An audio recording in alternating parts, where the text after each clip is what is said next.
When you think about Dogecoin, you think about cute dogs, a fun cryptocurrency, a nice community, great memes, but what if actually all those things you've been thinking were wrong?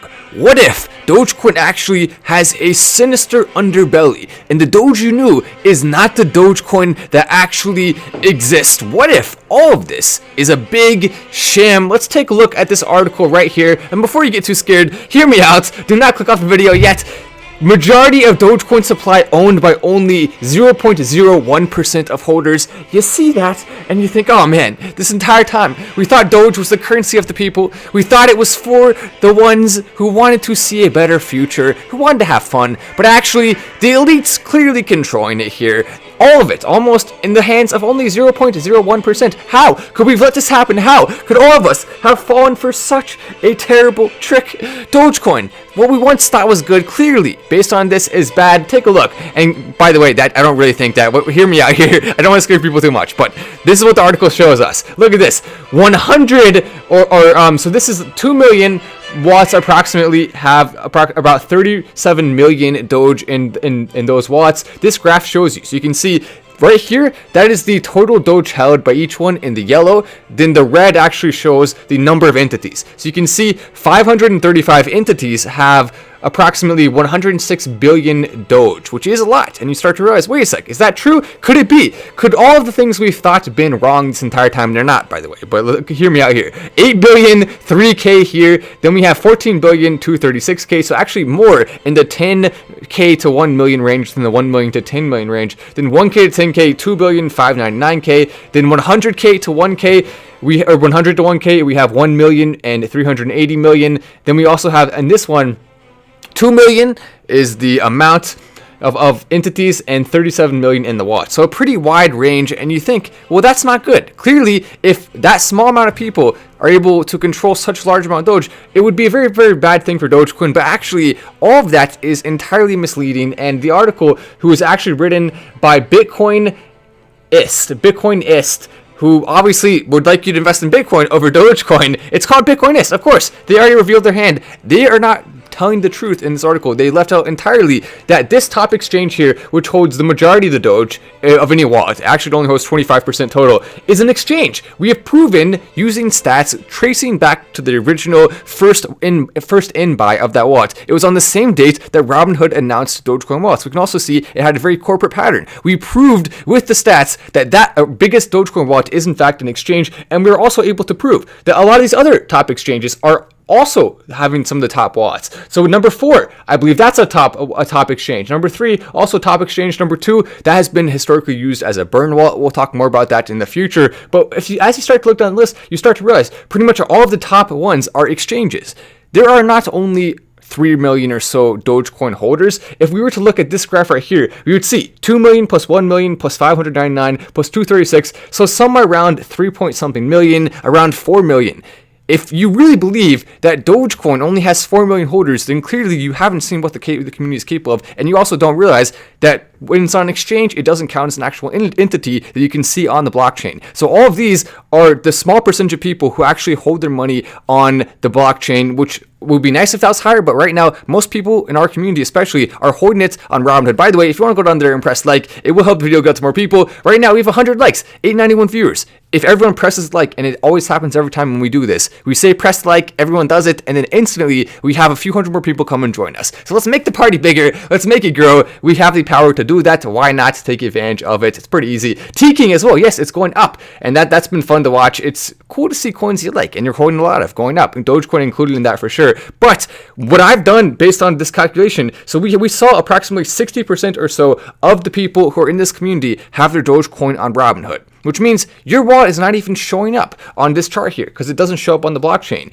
And we saw less than 10% actually had their money in the blockchain, which means we could have as many as 40 million Dogecoin holders, maybe more, maybe less. It's hard to know the exact amount. You can't really calculate that because you have no idea how many people just put a few bucks in on Robinhood or a few bucks in on another exchange that has their own outside wallet, then you're buying it separately. So you cannot really know the true number, but we do have many more than 4 million people currently invested investing in Dogecoin, and anyone who tries to tell you that it's skewed to the top just doesn't simply realize that fact. It doesn't make any sense, some of the arguments people are making. They are lying to you directly, and they have ulterior motives in many cases, whether it's getting you to invest in a different coin or getting you to not like crypto altogether, perhaps in some cases. When it's used in the opposite way, only 20% press like, sad non-Doge lovers. Oh no, only 20%. Well, I'm sure we can do better than that. Yeah, a lot of people are like, you know what?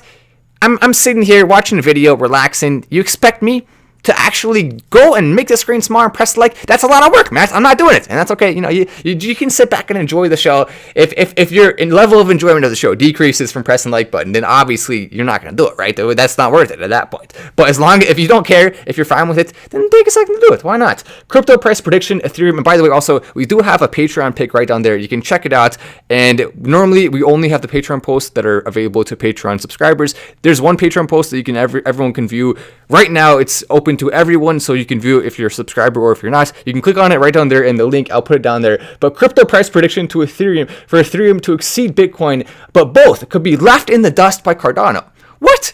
So we have this guy right here, Billy, and he has written an article about me in the past. He has written multiple articles about people in the Dogecoin community, and I remember he wrote an article saying that I was part of the reason that Dogecoin crashed, and I was like, oh my gosh, that's wild. But I took it as a compliment, because if we can make the Dogecoin price crash, and according to him, according to Forbes, then we can also make the Dogecoin price go up, right? So it would have that two sides of a coin type thing. If we have the influence, which according to Forbes, I guess we do. That's what they said. So then that means we have some great influence in both directions. But let's actually take a look at the Cardano hype. Is it worth it? Should you put your hard-earned money into Cardano over other cryptocurrencies? Well, here's my argument against it.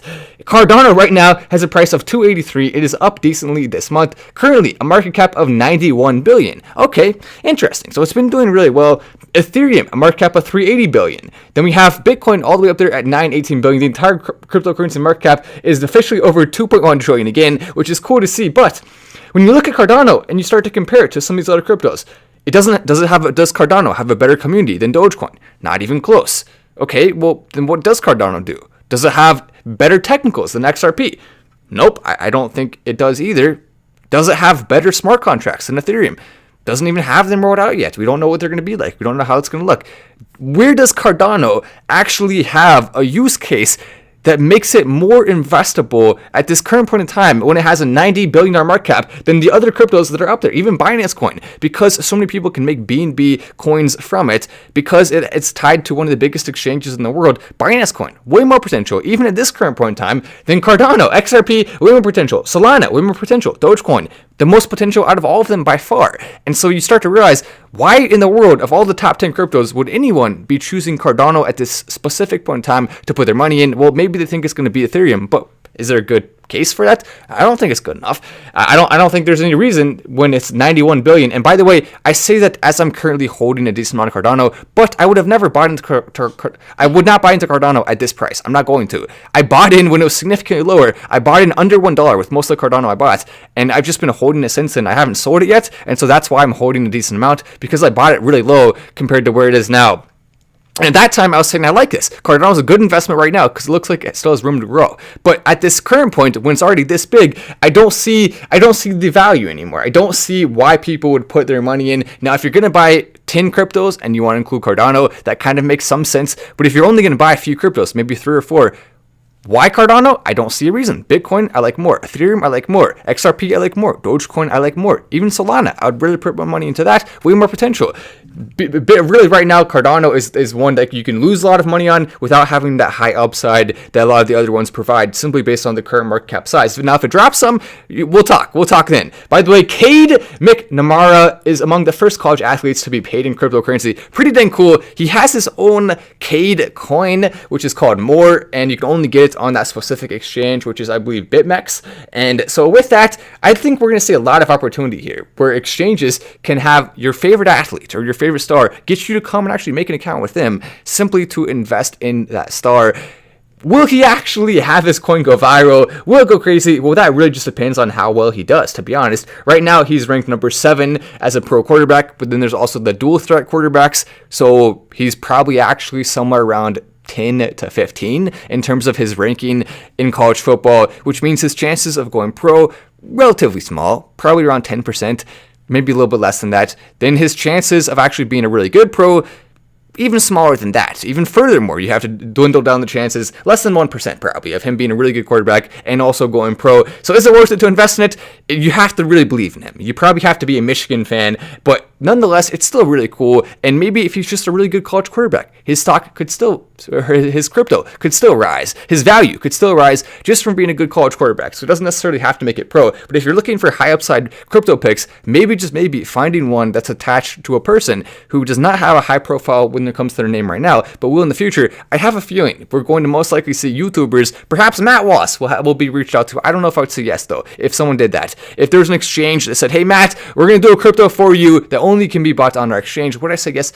They would have to really do a really good package and have some good benefits there. But if I was going to do my own crypto, I'd probably want to do it through the people I already know, who I'm already friends with, that I already know are really good when it comes to making a crypto. And so I'd rather just go through people I know than go through an exchange or just do a lot of the work myself. That just seems like the easier way to go about it, but that doesn't mean I'm going to make one. I probably won't. If I do, it would only be because I really saw clear value for making one. Otherwise, it's not going to happen. I have no intention to. I'm not working on one right now. And so that's just something to keep in mind. But Bitcoin has no value. According to the People's Bank of China official, they're announcing a further crackdown on it, and this is what he said. BTC and other cryptocurrencies are, quote, not legal tenders and have no actual value to support, according to the Deputy Director of the Financial Consumer Rights Protection Bureau. Wow, that's a mouthful.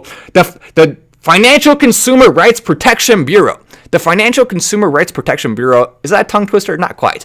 But with the length of it, it's getting close. Just length alone makes it seemingly tongue twister-ish. Yin Yuping is his name. I probably pronounced that wrong, but you know what? That's okay. You don't got to pronounce every name right. There's a picture, I believe, of him. And the interesting thing about this is, it was really hard for me to find a picture. I think that's him, but I'm not entirely sure. I looked up and down the internet. Maybe there's a picture somewhere on one corner of the internet or the other. But the reason why I don't think it's easy to find a picture of him is because Chinese elected officials in the government don't actually have to be elected. So elected is not really an applicable word there. I think I actually said it at the beginning of that phrase, but not elected officials. People who are just put in positions of power by people who are already in the government that also weren't elected. So now you have double and triple and quadruple layers of non-elected officials who, do they have your best interest in mind? Probably not. Maybe, probably not. It's really hard to tell because you're not electing them. You can't pick them.